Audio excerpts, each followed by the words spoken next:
Yeah, okay, we're okay. up and running. It's radio. Sorry. It's Radio 1 and it's The Social, and this is where we say welcome to Eminem on the show. Hello, how are you? Hi there. I'm good. Oh, I thought you were going to do your best English accent then. Hi, mate. All right, mate. Are you much taken with being in England? Is it to amuse you? It's like a whole different world over here. Have you been here before? Nah, I ain't been here before. It's crazy. What do you make of it?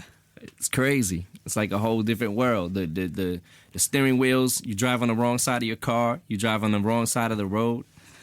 I don't know if it's the wrong side. Maybe we drive on the wrong side. I think you'll find that we're right. All right. I think at this point.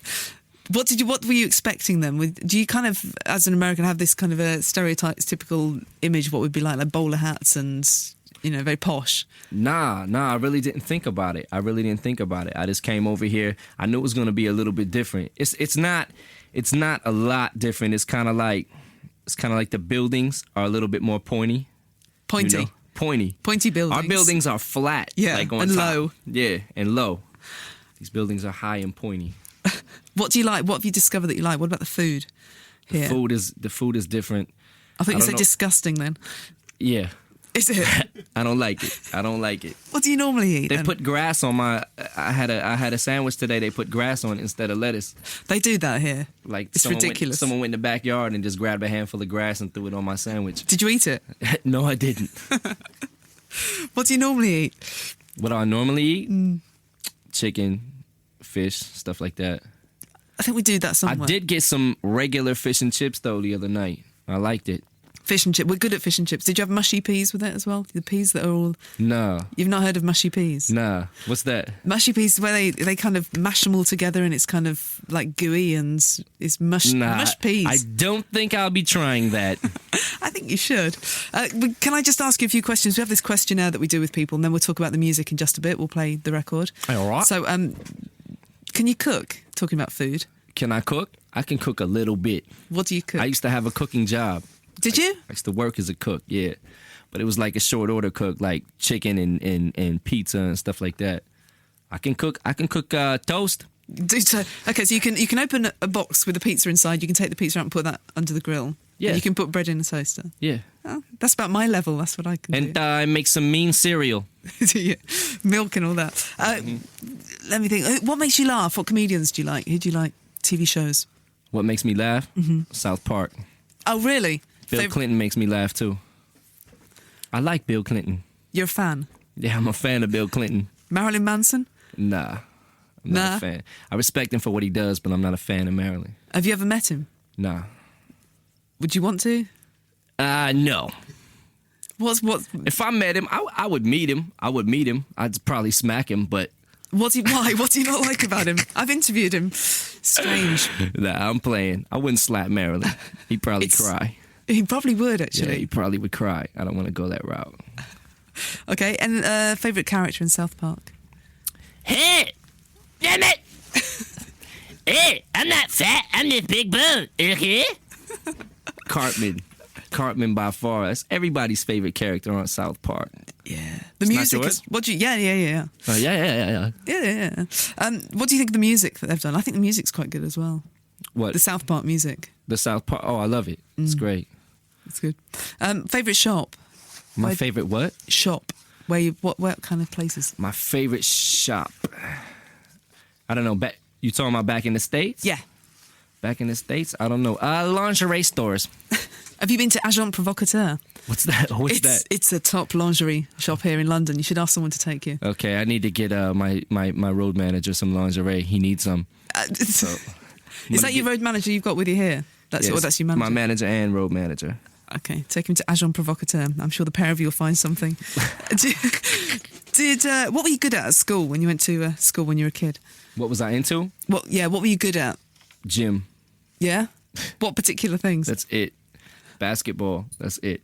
That's all I was good at. You didn't like the lessons? Nah. I didn't go to school much. Didn't you? Nah.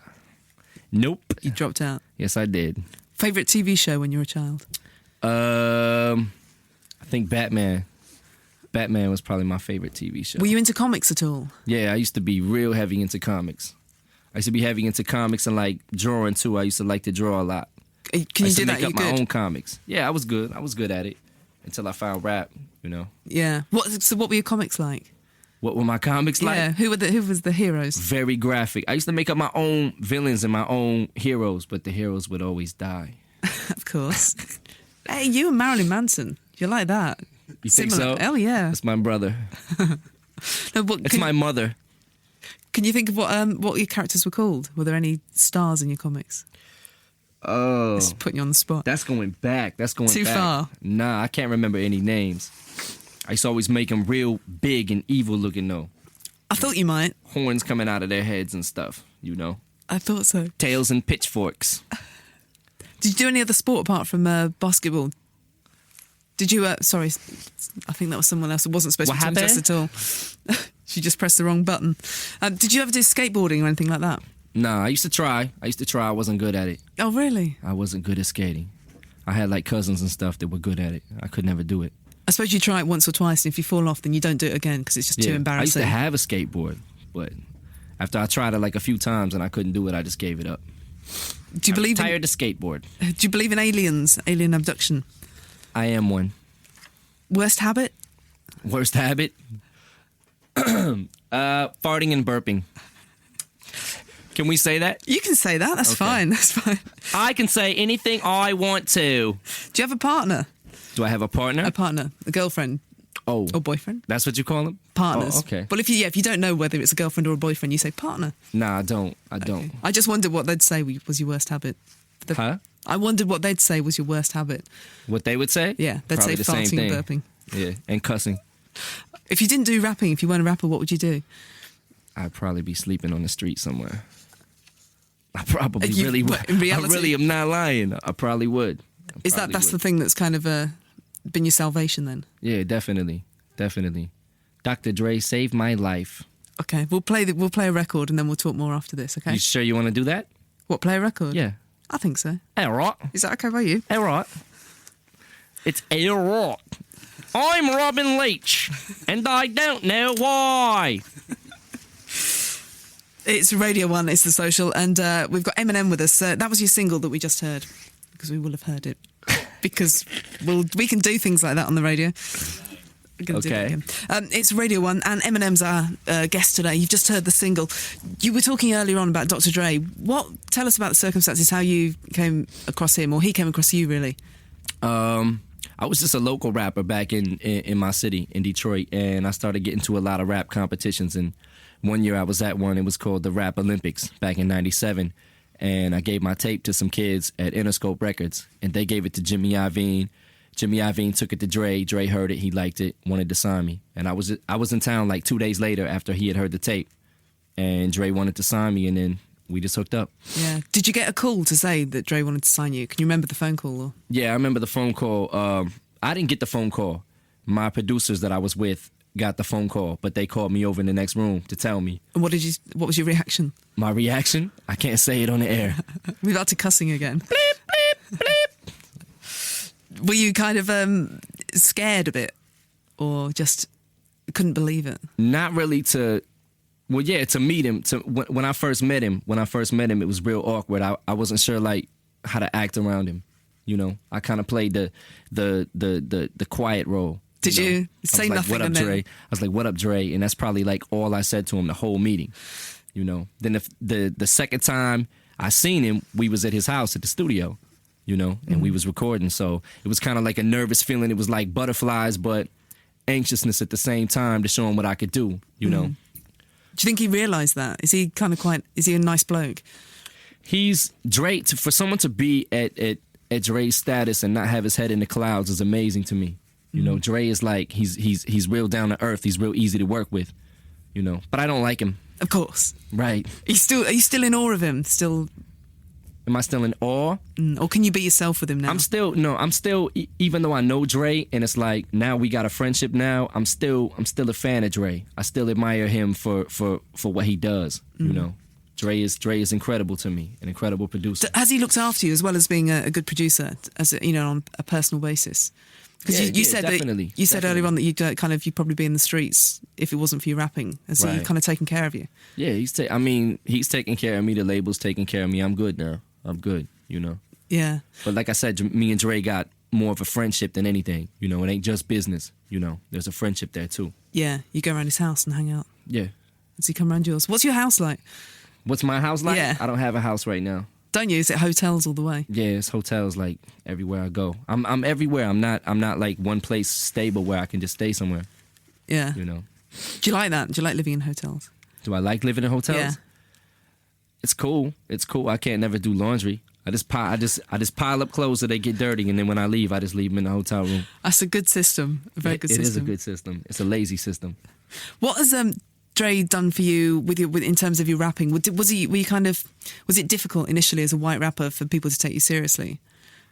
I mean, I would say like back when I first started rapping, back in my city, yeah, it was. You know, just coming up like little local clubs and things like that, and when I was putting out my local tapes and stuff, it was real hard. But because you were white, or yeah, just as I mean, yeah, because I was white, because I was coming from a city where, you know, Detroit had Motown, you know, but other than that, we wasn't really known for music, especially hip hop, you know. So it was kind of like, just coming from that city and being white at the same time, it was like I was getting a lot of feedback. I got a lot of feedback, but I think now that I'm grown, it's like it's more of a thing where it just doesn't faze me. Anybody can say what they want to say. I feel like I'm bringing a certain amount of talent and level of skill to the game. So anybody who denies me is insecure with themselves. Yeah, you know? Yeah. Where do you want to go? You just want to carry on making the kind of music that you're at the moment? Or do you want to diversify? Would you do any other different kind of music? About the furthest I've gone is I did a song with Limp Bizkit. Other than that, I'm hip hop. Yeah. What was the biggest musical influence on you? Biggest musical like band influence. or album? Was there a record?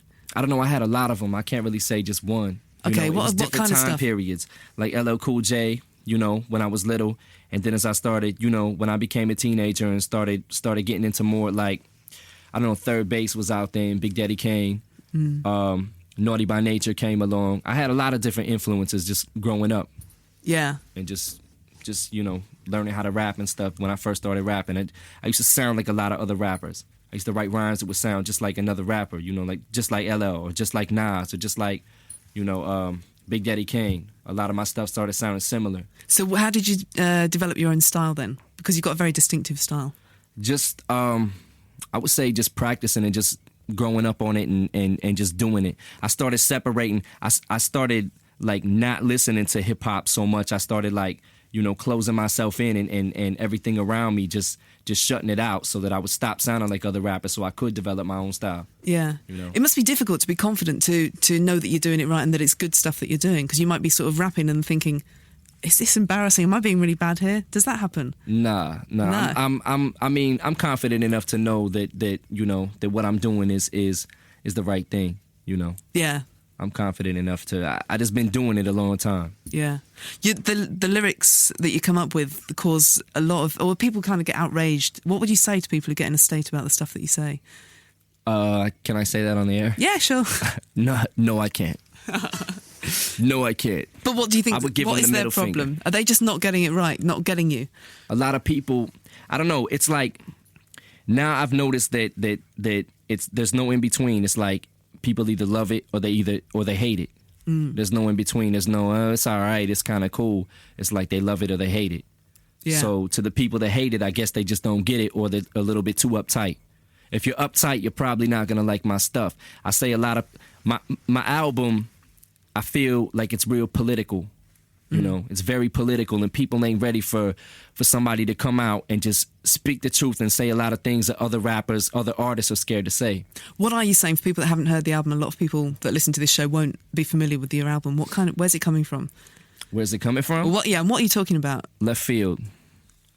I'm talking about a lot. I'm talking about a lot of things that's messed up with the world, and what I usually do is I've learned to poke fun at them and learn to laugh at them, you know.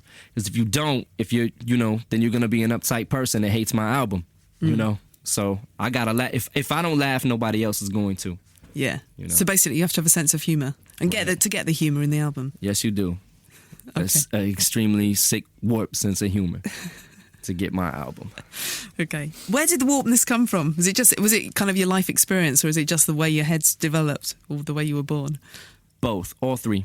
All three. Thank you very much for coming in and talking to us. Okay, thank you. And good luck, because you've got a dead busy schedule ahead of you. Yes, I do. This promotion, you're gonna have loads of lyrics to come out of this, all the promotion, the situations that you get in. Oh, I already got them coming. Do you find yourself in some really surreal situations and you just think, I can't believe I'm here doing this? Yeah. All the time? Every day. Every day. Enjoy the rest of your stay here. Thank you.